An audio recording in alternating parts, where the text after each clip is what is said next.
وصلی علی سیدنا و مولانا محمد وعلی آلہ وصحبہ وبارک وسلم۔ معزز اور محترم ناظرین کرام، اللہ رب العزت کی توفیق خاص کے ساتھ رمضان المبارک کی دوسری نماز تراویح کے بعد یعنی دوسرا دن، آج ہم دوسرے پارے میں سے دو موضوعات کو سلیکٹ کریں گے۔ پہلا موضوع ہے سورہ بقرہ کی آیت نمبر 189 ارشاد ہوتا ہے وَلَكُمْ فِي الْقِصَاصِ حَيَاةٌ يَا أُولِي الْأَلْبَابِ لَعَلَّكُمْ تَتَّقُونَ۔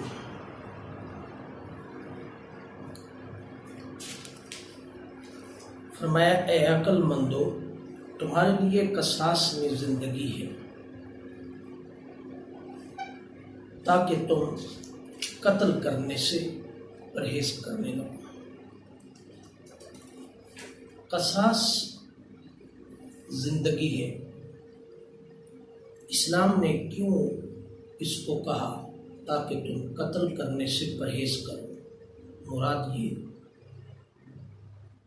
کہ اگر قانون کی بالادستی ہو اور قانون اگر مضبوط ہو تو جو ناحق قتل کیا جاتا ہے اس کو اگر سزا نہ ملے تو وہ دلیر ہو کر کے دوبارہ پھر اسی طرح کی اور قتل کرے گا۔ سابقہ ادوار کے اندر آقا علیہ الصلوۃ والسلام کی حیات طیبہ سے اور آپ کی ولادت باسعادت سے قبل جو قوموں کے حال تھے وہ یہی تھا کہ وہاں قانون طاقتور نہیں ہوتا تھا بلکہ شخصیات طاقتور ہوتی تھی اور مظلوموں پر ظلم ہوتا تھا۔ قاتل جب کسی غلام کو قتل کر لیتا تو قتل کرنے کے بعد وہ اسی گھر کے کچھ اور بھی قتل کرنے میں فخر محسوس کرتا تھا، بجائے کہ اس کو انصاف ملے یا انصاف دیا جائے تو وہ اور قتل کرنے میں مصروف ہوتا اور اطمینان قلب اس کو میسر آتا جب وہ اسی مقتول کے بہت سارے اور افراد کو بھی قتل کر دیتا۔ گویا انصاف جو تھا وہ طاقتور کے پاس تھا اور غلام اگر کوئی غلطی کر لیتا تو اس کو ہمیشہ سزا ملتی مگر طاقتور کبھی بھی سزا نہیں پاتا۔ آج بھی اگر ہم اپنے معاشرے کے اندر دیکھیں تو ہمارا معاشرہ آج بھی غلاموں کی زندگی بسر کر رہا۔ ہم کہتے تو ہیں کہ ہم آزاد ہو گئے ہیں مگر ہم جغرافیائی لحاظ سے آزاد ہوئے ہیں، ذہنی طور پر آزاد نہیں ہوئے۔ ذہنی طور پر آج بھی ہم غلام ہیں اور غلاموں کی سی زندگی بسر کر رہے ہیں۔ یہ بات ہمیں یاد رکھنی چاہیے کہ آج بھی ہمارے معاشرے کے اندر قانون کی کوئی ویلیو نہیں ہے۔ انصاف دینے والے ادارے وہ بھی ہمیشہ طاقتور شخصیات کو دیکھتے ہیں اور طاقتور شخصیات کے ساتھ ہی زندگی بسر کرتے ہیں اور کمزور ہمیشہ انصاف کے لیے ایڑیاں رگڑتا رہتا ہے مگر اسے انصاف ملتا نہیں ہے۔ لہٰذا پرابلم یہ ہے کہ معاشرے کے اندر سے جب تک انصاف کو بالادستی نہیں ملے گی، قانون کو بالادستی نہیں ملے گی، اس وقت تک معاشرہ کبھی تشکیل نہیں پا سکتا۔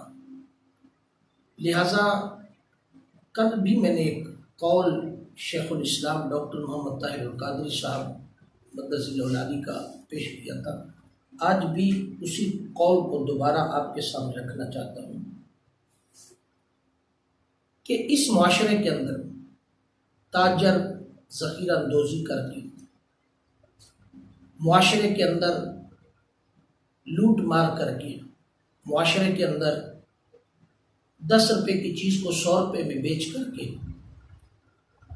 وہ حج کرنے جاتا ہے اور وہ حج کر لیتا ہے، ظالم طاقتور قتل کر کے پورے کا پورا جج کر لیتا ہے، پوری عدالت خرید لیتا ہے۔ عدالتیں طاقتور کے ہاں ایک لونڈی کا کردار ادا کرتی ہیں، انصاف طاقتور کے ہاں ایک لونڈی کا کردار ادا کرتا ہے۔ طاقتور جس طرف چاہتا ہے اس طرف وہ اپنی بات کر لیتا ہے۔ آج بھی آپ دیکھیں، میں آج ایک تازہ مثال آپ کے سامنے رکھتا ہوں۔ آج اسمبلیاں تحلیل ہوئیں، اسمبلیاں تحلیل ہونے کے بعد قانون اور قومی سپریم کورٹ نے آج خود نوٹس لے لیا۔ سوال یہ پیدا ہوتا ہے کہ آج خود نوٹس کا آج کیا جواز تھا؟ سپریم کورٹ کے اندر کتنے غریبوں کے اور قتل کے نہ چاہتے ہوئے بھی غریبوں کے ایسے کیس پڑے ہوئے ہیں جن کی طرف عدالت کی کوئی توجہ نہیں ہے۔ عدالت اور جج اپنے کبھی تقاضے پورے کر لیں اور اس آئین کا اور اس حلف کا عہد کر لیں، وفاداری اس حلف کے ساتھ کر لیں جو وہ حلف عدالت کے اندر مجرموں سے ملزموں سے لیتے ہیں۔ اگر وہی حلف اگر جج سے لے کر کے اور جج کو وفادار اور پابند بنایا جائے تو آج قانون کے ذریعے غریبوں کو بھی اور بقیہ لوگوں کو بھی برابری کے اصول پر انصاف میسر آئے، مگر ایسا نہیں ہوتا۔ قانون غریب ایڑیاں رگڑتا رہتا ہے۔ کئی ایسے کیسز عدالتوں کے اندر موجود ہیں۔ ایک مثال مشہور ہے کہ دادا کیس کرتا ہے اور آگے اس کا پڑپوتا اور آگے اس کی کئی نسلیں، تیسری چوتھی نسل میں جا کر کے کہیں اس کا انصاف ملتا ہے۔ یہ ہماری پاکستانی عدالت کا حال ہے۔ اگر انصاف لوگوں کو ملنے لگ جائے تو معاشرے کے اندر کبھی بھی غلط اور ناحق قتل نہ ہو۔ قرآن پاک نے اس لیے کہا، قرآن کا حکم نص قطعی قرآن ہے، فرمایا وَلَكُمْ فِي الْقِصَاصِ حَيَاةٌ يَا أُولِي الْأَلْبَابِ لَعَلَّكُمْ تَتَّقُونَ، فرمایا تمہارے لیے قصاص میں زندگی ہے۔ اگر قصاص لوگے، قتل کا بدلہ قتل، آنکھ کا بدلہ آنکھ، ناک کا بدلہ ناک، کان کا بدلہ کان، ہاتھ کا بدلہ ہاتھ، جو قتل ہوا ہے اس کے بدلے میں وہ قتل ہوگا تو معاشرے کے اندر برائی رک جائے گی۔ قرآن پاک نے بڑی واضح طور پر اس کے مقاصد کو بیان فرمایا۔ آج ہم کہتے ہیں کہ یہ اسلام کا ظالمانہ قانون ہے، ظالمانہ انصاف کا اسلام کا قانون نہیں ہے۔ ظالمانہ قانون اس وقت تھا جب آقا علیہ الصلوۃ والسلام کی ولادت باسعادت سے پہلے کے حالات تھے، اس وقت ظالمانہ تھا، آج ظالمانہ نہیں ہے۔ آج انصاف کی بالادستی کے لیے اس قانون کو جب ہم نافذ کر لیں گے اور اس کو نافذ کرنے میں جب تک عدالتیں، انصاف دینے والے ادارے اپنا کردار ادا نہیں کریں گے اس وقت تک معاشرہ کبھی بھی برابری کے اصول پر تشکیل نہیں پا سکتا۔ کئی ایک مثالیں آپ لے لیں، ہزاروں مثالیں پڑی ہیں۔ عدالتی نظام کو دیکھا جائے ہزاروں مثالیں پڑی، سب سے بڑی چند بڑی مثالوں کو لے لیں۔ پچھلے 7-8 سال سے 2000 سے لے کر کے اور اس کے بعد ہم ورلڈ دیکھ لیں، سب سے بڑے کیسوں میں سانحہ ماڈل ٹاؤن کا کیس ہے۔ سانحہ ماڈل ٹاؤن وہ لوگ تھے حق کی آواز اٹھاتے ہوئے، 14 کو قتل کر دیا گیا۔ عدالتیں آج دن تک ان محروم اور مظلوموں کو انصاف نہیں دلوا سکیں۔ کئی بار سپریم کورٹ نے بات کہی عدالت کے انصاف کی، مگر آج دن تک آخر کوئی سپر پاور طاقت ایسی ہے، کوئی شخص، کوئی ایسا طاقتور موجود ہے جو عدالتوں کو انصاف دینے نہیں دیتا اور عدالتیں انصاف سانحہ ماڈل ٹاؤن پر دینے پر کتراتی۔ اگر ان طاقتوروں کو حال دیکھا جائے اور حکومتوں کو دیکھا جائے تو صرف سانحہ ماڈل ٹاؤن کے کیس کے اوپر ہی حکومتیں جو اس وقت اپنے آپ کو مظلوم سمجھ کر کے گھر چلی گئی ہیں اور جو اس سے پہلے تھی، اگر عدالتیں مخلص ہیں پاکستان کے ساتھ، اگر عدالتیں وفادار ہیں پاکستان کے ساتھ اگر عدالتوں کی کرسیوں پر بیٹھنے والے جج وفادار ہیں اور ان کے سامنے قرآن و سنت کا یہ قرآن کا اصول وَلَكُمْ فِي الْقِصَاصِ حَيَاةٌ يَا أُولِي الْأَلْبَابِ کی یہ باتیں انہیں معلوم ہیں، اگر وہ اس قرآن پر ایمان رکھتے ہیں، اگر وہ آقا علیہ السلام کی سیرت اور حیات طیبہ پر عمل کرنا چاہتے ہیں، حضور سے وفاداری کرتے ہیں، اگر وہ نماز پڑھتے ہیں، اگر وہ روزہ رکھتے ہیں، اگر وہ مسلمان ہیں، اگر وہ ایماندار ہیں، تو کیا قرآن کھول کھول کر کے ان کو یہ بتا نہیں رہا وَلَكُمْ فِي الْقِصَاصِ حَيَاةٌ يَا أُولِي الْأَلْبَابِ لَعَلَّكُمْ تَتَّقُونَ؟ قصاص کا کیا مطلب ہے؟ یہ قانون کی بالادستی کی بات کی جا رہی ہے۔ اگر ان ظالموں کو، ان قاتلوں کو، ان طاقتوروں کو انصاف مل جاتا تو آج پاکستان کی دھرتی پر بہت سارے ایسے کیسز ہیں جن کو انصاف مل سکتا، اگر آپ حقیقت پسندانہ نظریے کے ساتھ، اگر حقیقت پسندانہ رویے کے ساتھ، اگر آپ ایمانداری کے ساتھ اگر آپ جائزہ لیں تو پاکستان کی دھرتی پر ہونے والے ہر مظالم کے پیچھے، ہر ظلم کے پیچھے تانے بانے انہی طاقتور لوگوں کے، انہی طاقتور سیاستدانوں کے ہیں جو طاقتور اپنے آپ کو بن کر کے مظلوموں پر ظلم ڈالتے۔ کیوں کہ ان کے ہاں نمرودی زبان ہے، ان کے ہاں اخلاقیات نہیں ہے۔ کیوں کہ جب یہ ٹیبل ٹاک پر ہر جاتے ہیں، جب یہ ٹیبل ٹاک پر بیٹھ کر ٹیبل ٹاک نہیں کر سکتے، جب یہ ٹیبل پر بیٹھ کر مطمئن نہیں کر سکتے، تو اس وقت ان کے ہاں زبان صرف ایک ہوتی ہے کہ ہم اڑا دیں گے، اور غریب اور مظلوم وہ اپنی عزت بچاتا ہے۔ نمرود نے جب دیکھا کہ حضرت ابراہیم علیہ السلام کے سامنے میں اپنے آپ کو مطمئن نہیں کر سکا اور ان کو جواب نہیں دے سکا اور کوئی جواب نہیں رہا، تو اس نے کہا کہ اے ابراہیم ہم آپ کو آگ کے اندر پھینکوا دیں گے، مروا دیں گے آپ کو۔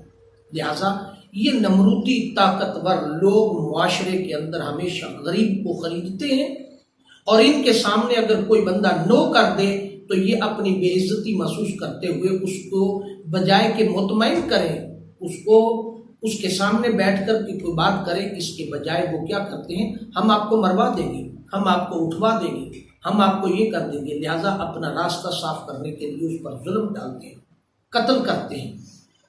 اور پھر اس کے بعد سانحہ ماڈل ٹاؤن کے کیس کو دیکھیں پاکستان کی دھرتی پر، اس کے بعد سانحہ ساہیوال کا کیس دیکھ لیں، اس کے بعد پشاور کا سانحہ دیکھ لیں، اس کے بعد حال ہی میں بلاسٹ ہوا ہے پشاور کے اندر، اس کو دیکھ لیں۔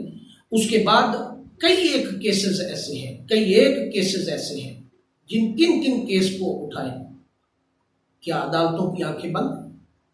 کہاں ہے عدالتوں کے 100 موٹر نوٹس؟ کہاں ہے قانون؟ کہاں ہے وفادار جو قانون کی بات کرتے ہیں اور قرآن و سنت کی بات کرتے ہیں، اپنے آپ کو مسلمان کہلاتے ہیں اور اس قرآن کا حلف دے کر کے آتے ہیں اور کرسیوں پر بیٹھتے ہیں؟ اس غریب عوام کی پیسوں پر پلنے والے وہ لوگ جو تنخواہیں لے کر کے، لاکھوں کی مراعات لے کر کے گھر بیٹھے اور انصاف میسر نہیں ہے۔ آج ہر طرف قانون کی بالادستی نہیں ہے، قانون محکوم بنا ہوا ہے، قانون غلام بنا ہوا ہے۔ اس کی وجہ یہ ہے کہ اس نظام نے طاقتور کو طاقتور کیا ہے، غریب کو غریب کیا ہے، مظلوم کو اس سے بھی کم کر دیا ہے۔ لہٰذا جب تک ہم قرآن کے اس فیصلے کو، قرآن کے اس اصول کو نہیں اپنائیں گے، وَلَكُمْ فِي الْقِصَاصِ حَيَاةٌ يَا أُولِي الْأَلْبَابِ، جب قانون کی بالادستی نہیں ہوگی، انصاف نہیں ملے گا، اس وقت تک ہم معاشرے کے اندر کبھی بھی امن اور سکون کی ہم کبھی توقع نہیں کر سکتے۔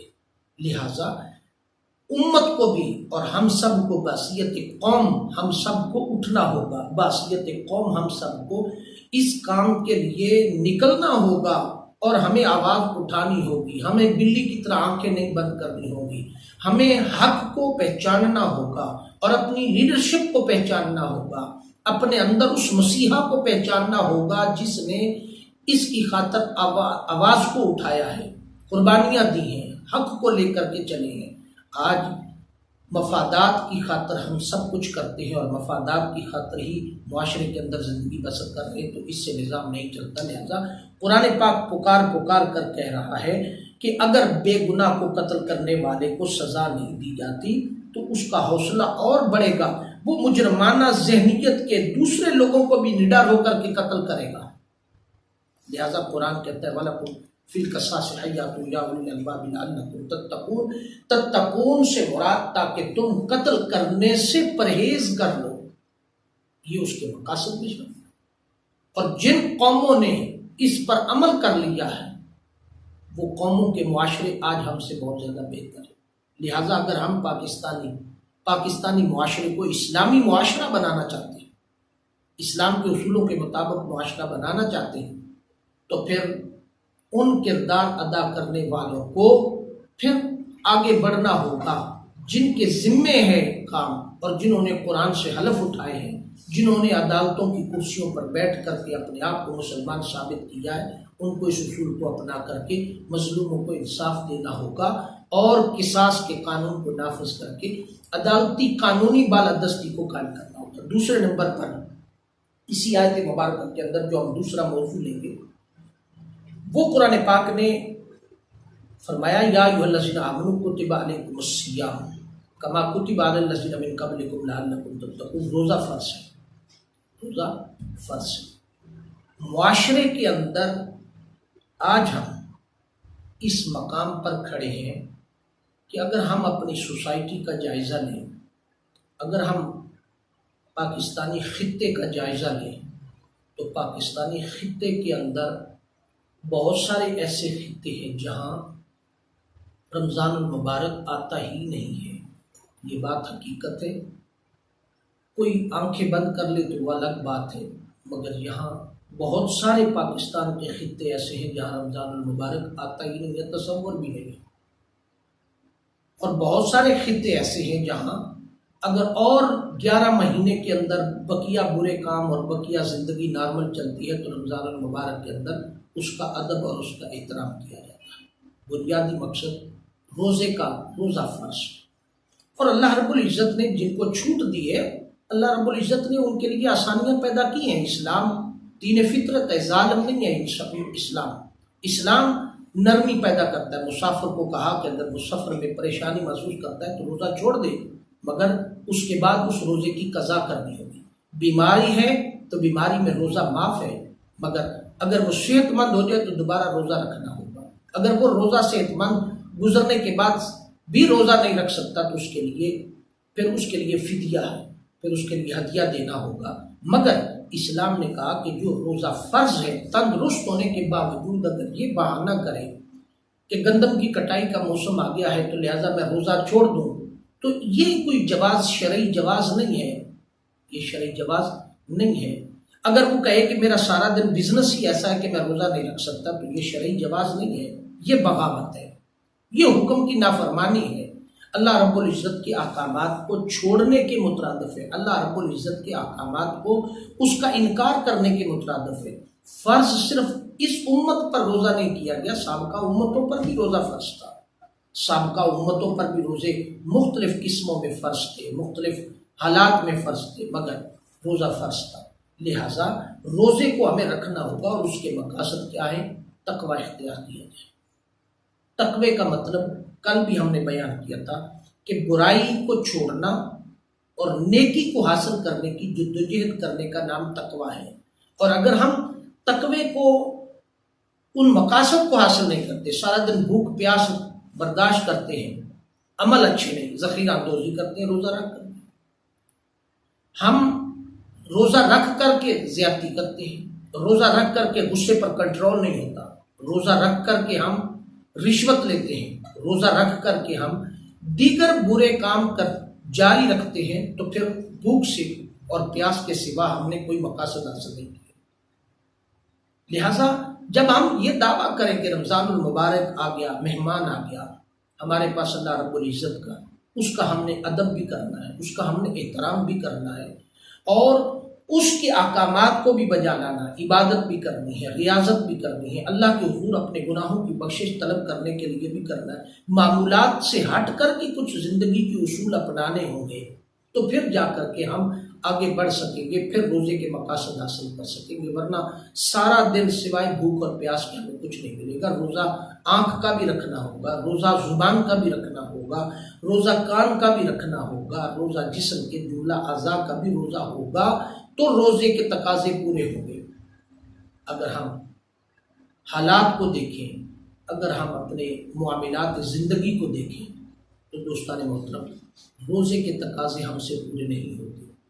اس رب کائنات کی بارگاہ کے اندر دعا ہے، اللہ رب العزت ہمیں قرآن کا فہم عطا کرے، اور قرآن کے فہم کے ساتھ اللہ رب العزت ہمیں روزے کے جملہ تقاضوں کو بھی پورا کرنے کی توفیق عطا فرمائے۔ دونوں موضوعات کا تعلق معاشرے کی اصلاح کے ساتھ ہے، معاشرے کے احوال کو درست کرنے کے ساتھ ہے، اس لیے کہ معاشرے کے اندر اگر روزہ رکھ کر کے خوف خدا پیدا کریں گے، روزہ رکھیں گے تو خیال آئے گا کہ ناپ توڑ میں کبھی نہیں کرنا، روزہ رکھیں گے اور خیال آئے گا کہ میں نے روزہ رکھا ہوا ہے تو جھگڑا نہیں کریں گے۔ آقا علیہ السلام نے ارشاد فرمایا کہ اگر روزے کے دوران غصہ آ جائے، جھگڑے کسی کیفیت پیدا ہو جائے، تو آقا علیہ السلام نے فرمایا جس سے جھگڑا کر رہے ہو اسے کہہ دو کہ میں روزے سے ہوں، میں نے روزہ رکھا ہوا ہے، اور فرمایا میں روزے کے ساتھ ہوں، تو فرمایا 3 دفعہ اسے کہہ دیں۔ تو جب آپ 3 دفعہ اسے روزے سے کہہ دیں گے تو میرے سے ہمت نہیں ہے کہ میں تیرے ساتھ جھگڑا کروں، تو اللہ رب العزت توفیق عطا فرمائے گا کہ آپ اس جھگڑے سے بچ جائیں گے۔ اللہ رب العزت کی پاک بارگاہ کے اندر دعا ہے کہ اللہ پاک ہمیں آقا علیہ السلام کی سیرت پر عمل کرتے ہوئے قانون کی بالادستی کرنے کی، اور اپنے اندر قانون کو حکمران سمجھ کر کے قانون کے ماتحت کر کے زندگی بسر کرنے کی، اور روزہ رکھ کر کے اللہ کا خوف دل کے اندر پیدا کرنے کی توفیق عطا فرمائے۔ وما علینا الا البلاغ المبین۔